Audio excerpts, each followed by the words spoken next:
అన్నారు. భారతదేశంలో సివిల్ సర్వీస్‌ను ప్రవేశపెట్టిన గవర్నర్ జనరల్ ఎవరు? ఆన్సర్ కారన్వాలిస్.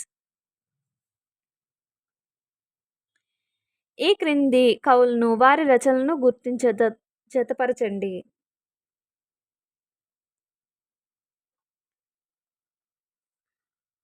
తిరుమలాంబ, వరదాంబిక పరిణయం.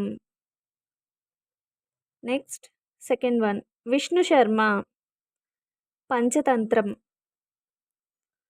Third one Tirumala Rayalu, Shrutiranjani. Fourth one Virupaksharayalu, Narayaniya విలాసం.